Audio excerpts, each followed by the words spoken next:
ദാഹായിരം പുത്രനും പരിശുദ്ധ റൂഹായ്ക്കും സ്തുതി ആദ്യം മുതൽ എന്നേക്കും തന്നെ ആമീൻ. ദ ട്രൂ ഫെയ്ത്തിലേക്ക് എല്ലാവർക്കും ആത്മാർത്ഥമായ സ്വാഗതം.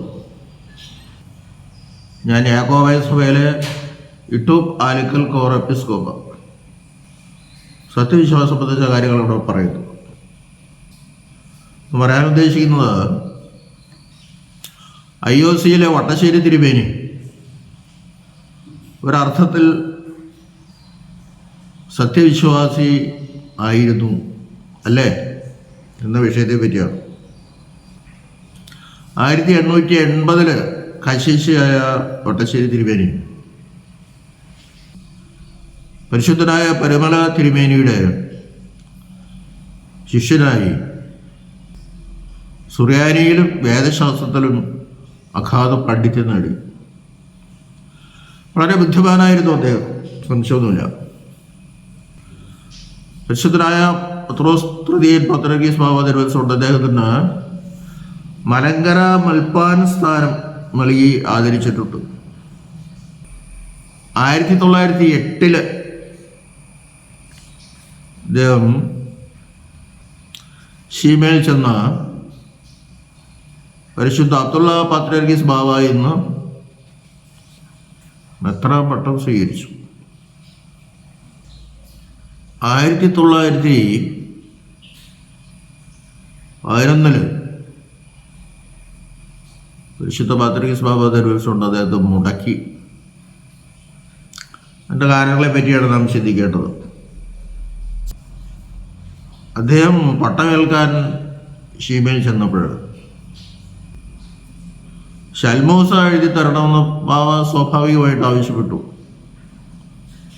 അപ്പോൾ ഞാനത് കൊണ്ടുവരാൻ മറന്നുപോയി, ഇനി ഞാനത് തന്നോളാം.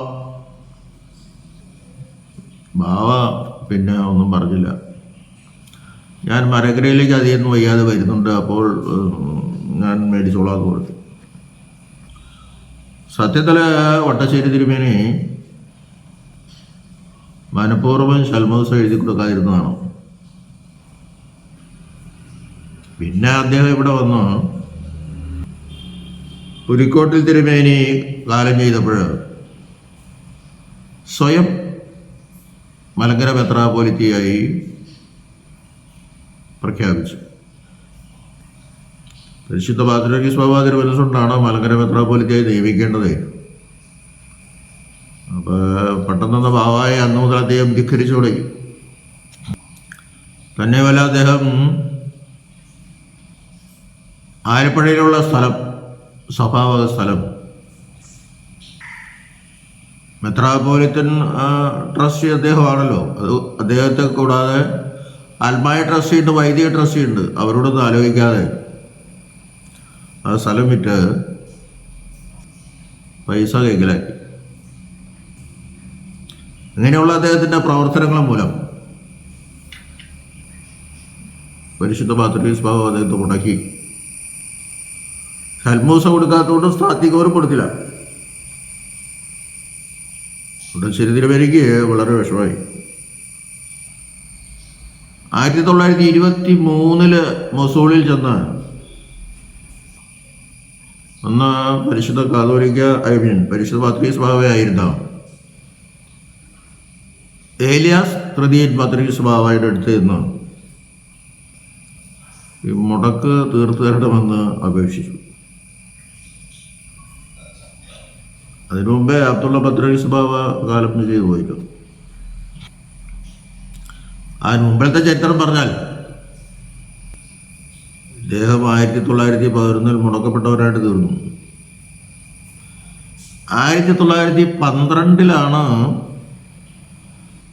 മുടക്കപ്പെട്ട അബ്ദുൽ ബിഷായെ കൊണ്ടുവന്ന് കാതോലിക്കേറ്റ് സ്ഥാപിച്ചു. എങ്ങനെയാണ് സ്ഥാപിച്ചതെന്നൊന്നും നമുക്കറിയേണ്ട കാര്യമില്ല. നെണ്ടമ്പള്ളിയിൽ വെച്ച് രണ്ടച്ഛന്മാർ കൂടി അബ്ദുൽ ബിഷയുടെ വലുതായി പിടിച്ച് മുറിമേറ്റത്ത് തിരുമേനിയുടെ തലയിൽ വെച്ചെന്നും അങ്ങനെ അവരോധിക്കപ്പെട്ടുവെന്നും അങ്ങനെയൊക്കെ പലതും പല അഭിപ്രായം പറയുന്നുണ്ട്. നമ്മളതിനെപ്പറ്റി ഇന്ത്യയിലുള്ള കാരണം മുടക്കപ്പെട്ട ഒരു പാത്രിയർഗീസാണ്. അദ്ദേഹത്തിൻ്റെ ആ വാഴിക്കലിനോ പട്ടത്വത്തിനോ യാതൊരു അംഗീകാരമില്ല. ഞാൻ പറഞ്ഞു, 1911 മുടക്കപ്പെട്ട പട്ടശ്ശേരി തിരുമേനിക്ക്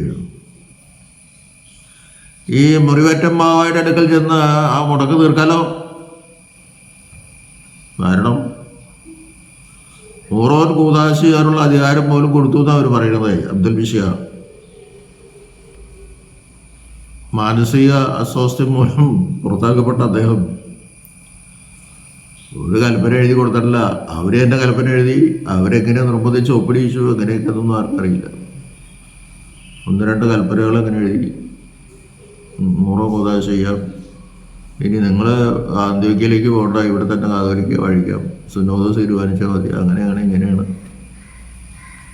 എന്നൊക്കെ പറഞ്ഞ് കൽപ്പന വാങ്ങിച്ചു എഴുതി. പക്ഷെ ഈ കാര്യത്തിലൊന്നും വട്ടശ്ശേരി തിരുമേനി സംബന്ധിച്ചിട്ടില്ല. അദ്ദേഹത്തിന് വേണമെങ്കിൽ കാതോലിക്കാകാമായിരുന്നു, അദ്ദേഹം അതിന് പരിശ്രമിച്ചില്ല. കാരണം അദ്ദേഹത്തിന് അറിയാം ഈ വാഴ്ച വേദവിരീതമാണത്, തെറ്റാണ്. അദ്ദേഹം ഒരു വാഴ്ചയിൽ സംബന്ധിച്ചില്ല. അദ്ദേഹം അബ്ദുൽ ബിഷിയെ കാണാൻ പോലും പോയില്ലെന്നാണ് ഞാൻ മനസ്സിലാക്കുന്നത്. എങ്ങനെയെങ്കിലും അവിടെ അപ്പോൾ ഞാൻ പറഞ്ഞത് അബ്ദുൽ ബിഷിയുടെ പട്ടത്വം മുടക്കപ്പെട്ടതാണെന്നും അദ്ദേഹത്തിന് കാതോലിക്ക വഴിക്കാൻ അധികാരമില്ലെന്നും വ്യക്തമായിട്ട് അറിയാമായിരുന്നു. അതുകൊണ്ടാണ് അദ്ദേഹത്തിൻ്റെ അടുത്ത് പോയി മുടക്ക് തീർക്കാൻ പറയാൻ. 1923 മൊസൂളിൽ ചെന്ന് ഏലിയാസ് തൃതീയൻ പത്രോസ് ബാവായുടെ കാല് പിടിച്ചു നോക്കി. പക്ഷേ അദ്ദേഹം സമ്മതിച്ചില്ല മുടക്ക് തീർക്കാനായിട്ട്. മുടക്ക് തീർക്കാൻ വേണ്ടിയിട്ടാണ് അദ്ദേഹം അവിടെ പോയെന്നുള്ളത് സത്യമാണ്. അതല്ലാതൊന്നും ആരും പറയണ്ട. സ്വാഭാവികമായിട്ട് ഒരു മെത്രാപ്പൊലീത്ത മലങ്കരയിൽ നിന്ന് അവിടെ ചെല്ലുമ്പോൾ പത്രോസ് ബാവമാർ സ്വീകരിച്ചു എന്ന് വരും. അതൊക്കെ ഒരു സ്വാഭാവികമാണ്, ഒരു സാമാന്യ മര്യാദയാണ്. അദ്ദേഹത്തിന് അവിടെ പോയപ്പോൾ വേറെ ആളുകളുണ്ടായിരുന്നോ? പത്രോസ് ബാവ തല്ലാനും കൊല്ലാനും ഇരിക്കുന്ന ആളാണെന്നോ ഒക്കെ ഇങ്ങനെയൊക്കെ ഓരോരുത്തർ പറയുന്നു. ഇത്രയും നിഷ്കളങ്കരായ സുറിയാനി പാത്രിയർക്കീസന്മാരാണ് ഇന്നും സഭയിലുള്ളത്. അതൊക്കെ മനസ്സിലാക്കാനുണ്ട. ഷൽമോസ് എഴുതി കൊടുക്കാതെ ആരെങ്കിലും ഏതെങ്കിലും പാത്രിയർക്കീസ് ബാവ പട്ടം കൊടുക്കുമോ ഒരു മെത്രാന്? പരിശുദ്ധ അബ്ദുള്ള പാത്രിയർക്കീസ് ബാവ കഠിന ഹൃദയനാണെങ്കിൽ, എല്ലാവരും പിള്ളേരും ഉള്ള ആളാണെങ്കിൽ ചെയ്യൂ? ചെയ്തില്ലേ? പാലക്കുന്ന് അബ്രഹാം മൽപ്പാന്റെ സഹോദരപുത്രൻ മാത്യൂസ് ഷമ്മാശനും ഷീമയിൽ ചെന്ന് ഞാൻ കാശീശിയാണ്, മലങ്കരയിൽ നിന്നാണ് വരുന്നത്, അതുകൊണ്ട് എന്നെ മെത്രാനാക്കണം, നമ്മുടെ ആളുകൾ അവിടെ കിടന്ന് വിഷമിക്കുകയാണെന്നൊക്കെ പറഞ്ഞ് കള്ളം പറഞ്ഞ് മെത്രാപോലിത്തയായി. അപ്പോൾ അവർ കഠിന ഹൃദയന്മാരാണ്, തല്ലാനും കൊല്ലാനും നടക്കുന്നവരാണെങ്കിൽ തീർച്ചയായിട്ടും ഈ ഷമ്മാശിൻ്റെ വാക്ക് കേട്ട് വിശ്വസിച്ച് മെത്രാപട്ടം കൊടുക്കുമോ? അവർ തല്ലാനും കൊല്ലാനുമുള്ള ആളൊന്നുമല്ല. അതാദ്യം മനസ്സിലാക്കുക. നിഷ്കളങ്കരാണ് അവർ. പിന്നെ അവിടെ ചെന്നിട്ട് നടക്കാച്ചിട്ട് 1931 ഏലിയാസ് തൃതീയൻ പാത്രിയർക്കീസ് ബാവ തിരുവനന്തപുരം മലങ്കര വന്ന് മഞ്ഞിനിക്കര തയ്യാറായി ദീർഘകാലം താമസിച്ചു. അപ്പോൾ ഈ വട്ടശ്ശേരി തിരുമേനി അവിടെ ചെന്നു. കാരണം വട്ടശ്ശേരി തിരുമേനിക്കറിയാം പൗരോഹിത്യത്തിൻ്റെ ഉറവിടം അന്ത്യോക്യയിൽ നിന്നാണ്, അന്ത്യോക്യ സിംഹാസനത്തിൽ നിന്നാണ്. അത് അദ്ദേഹത്തിൻ്റെ പുസ്തകത്തിൽ, മതോപദേശസാരം എന്ന പുസ്തകത്തിൽ വളരെ വ്യക്തമായിട്ട് എഴുതി വെച്ചിട്ടുണ്ട്. അപ്പോൾ ആ സമയത്ത് വാഴിക്കപ്പെട്ടിരിക്കുന്ന കാതോലിക്കയ്ക്കൊന്നും പട്ടത്തുമില്ലെന്നും അവർ കൊടുത്തിരുന്ന യാതൊരു അധികാരവും അദ്ദേഹത്തിന് തന്നെ അറിയാം. 31 പരിശ്രമിച്ചു അദ്ദേഹം. പല പ്രാവശ്യം ചെന്ന് ബാവയുടെ അടുത്ത്, ഏലിയാസ് തൃതീയൻ പത്രോസ് ബാവയുടെ അടുത്ത് കെട്ടിപ്പിടിച്ച കാശിലഴിച്ചിട്ടുണ്ട്. പക്ഷേ മുടക്ക് തീർക്കാൻ പറ്റില്ല. മുടക്ക് തീർക്കണമെങ്കിൽ മാപ്പ് പറഞ്ഞ് സഭയിലേക്ക് ചേരാൻ നടപടിക്രമങ്ങളൊക്കെ പൂർത്തിയാക്കണം. എന്നിട്ട് അന്ത്യോക്യ പാത്രിയാർക്കീസിന് കീഴിൽ ഈ സഭ നിൽക്കണം. കാരണം അത് AD 325 നിക്കിയ സുന്നോദോസിൻ്റെ തീരുമാനമാണ്. അന്ത്യോക്യ പാത്രിയാർക്കീസ് ആയിരിക്കണം ഇന്ത്യയിലെ സഭയിലെ മെത്രാപ്പൊലിത്തന്മാരെ വാഴിക്കേണ്ടത്, പ്രത്യേകിച്ച് കാതോലിക്കായെ. അത് ധിക്കരിച്ചില്ല പോയെ.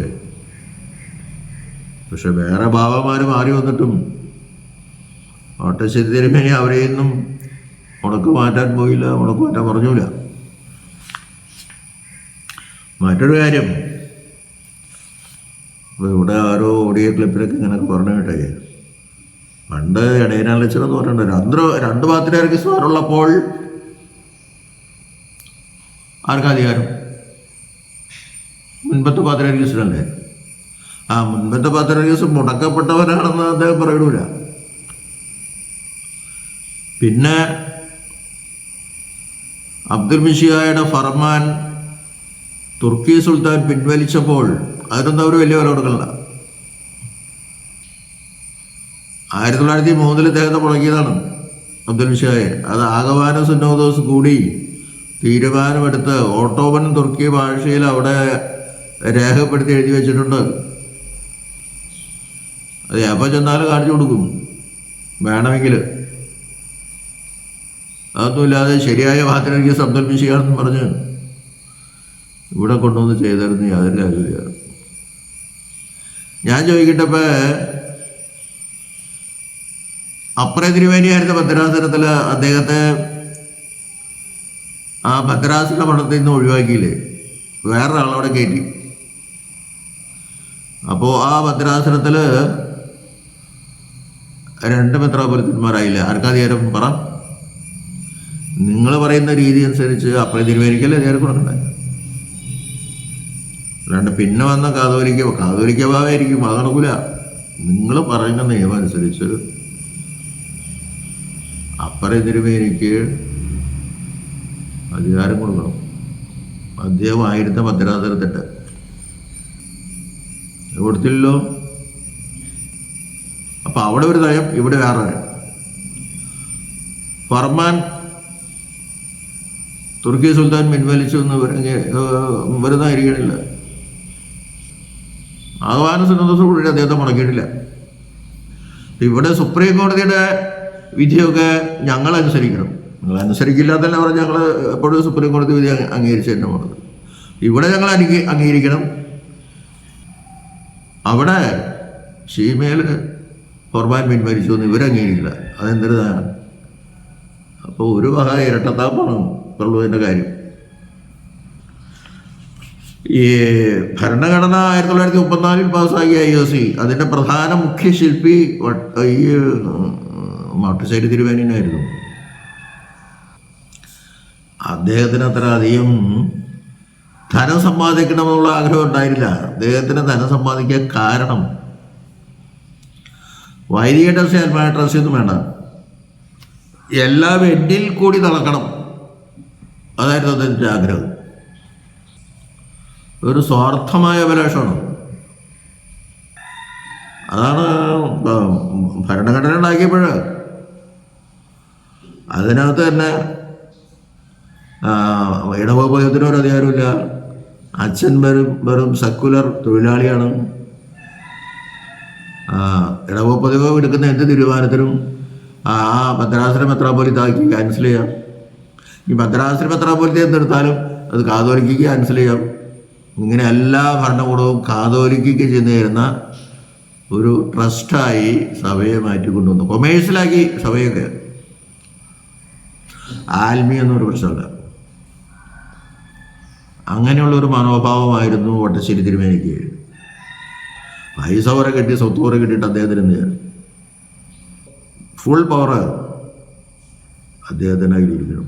അത് മുന്നിൽ കണ്ടുകൊണ്ടാണ് അദ്ദേഹം ഈ ഭരണഘടനയുടെ നക്കലും കാര്യങ്ങളൊക്കെ തയ്യാറാക്കാൻ സഹായിച്ചത്. 1934 ഭരണഘടന പാസ്സാക്കിയ, പക്ഷെ അതിനു മുമ്പ് 1934 ഫെബ്രുവരിയിൽ തന്നെ അദ്ദേഹം കാലം ചെയ്തു. മുടക്കപ്പെട്ടവനായി കാലം ചെയ്തു. 34 ഡിസംബറിലെ ഭരണഘടനയും പാസ്സാക്കി. അതേവരെയും അദ്ദേഹം വേറെ ആരുടെയും സഹായം ചോദിച്ചില്ല മുടക്ക് തീർക്കാനായിട്ട്. കാല് പിടിച്ചു പത്രോസ് തൃതീയൻ പാത്രികീസ് ബാവായുടെ.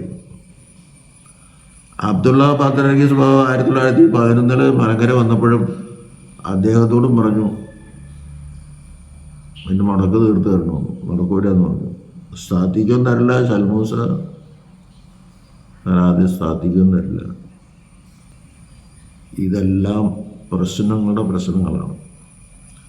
ഞാൻ പറഞ്ഞു വന്നത്, വാസ്തവത്തിൽ വട്ടശ്ശേരി തിരുമേനി അന്ത്യോക്യ ഭക്തനായിരുന്നു. ശരിയായ അപ്പോസ്തലിക ശ്ലൈഹ്യ പൗരോഹിത്യത്തിൻ്റെ ഉറവിടം അന്ത്യോക്യ സിംഹാസനമാണെന്ന് അദ്ദേഹം പൂർണ്ണമായി വിശ്വസിച്ചു. അദ്ദേഹത്തിൻ്റെ പുസ്തകത്തിൽ എഴുതി വെച്ചു, എല്ലാം ചെയ്തു. പക്ഷേ മുടക്കപ്പെട്ടവരായ അദ്ദേഹത്തിന് കാലം ചെയ്യേണ്ടി വന്നു. ഇതാണ് പരമാർത്ഥം. അപ്പോൾ ഈ മസൂളിലൊക്കെ പോയതൊക്കെ ഈ മുടക്ക് തീർക്കാൻ വേണ്ടിയിട്ടാണ്. അതുകൊണ്ടായ അദ്ദേഹം മാനസിക വിഷമത്തിലായിട്ടാണ് കാലം ചെയ്തതെന്ന് വേണം മനസ്സിലാക്കാൻ. പല പ്രാവശ്യം വന്നു മഞ്ഞിറ്റിക്കര കയറയിൽ കാല് പിടിച്ച് പറഞ്ഞു, എന്നെ മുടക്ക് തീർത്ത് തരണം, ബാക്കി കാര്യങ്ങളൊക്കെ ഞാൻ ചെയ്തോളാന്ന് പറഞ്ഞു. അപ്പോഴും ശൽമോസ് എഴുതി കൊടുക്കാനോ കാര്യം പട്ടം തന്ന പരിശുദ്ധ ബാവ കാലം ചെയ്തു പോയി. എങ്കിലും അതിനൊരു മാപ്പ് പറയാനോ ഇതിനൊന്നും അദ്ദേഹം തയ്യാറായില്ല. ആ പരിതസ്ഥയിൽ ഞാനിപ്പോഴും പറഞ്ഞു, വട്ടശ്ശേരി തിരുമേനി ശരിക്കും അന്ത്യോക്യ ഭക്തനായിരുന്നു എന്ന് മാത്രം പറഞ്ഞു. സംയുക്ത ദൈവം നമ്മെല്ലാവരെയും അനുഗ്രഹിക്കട്ടെ.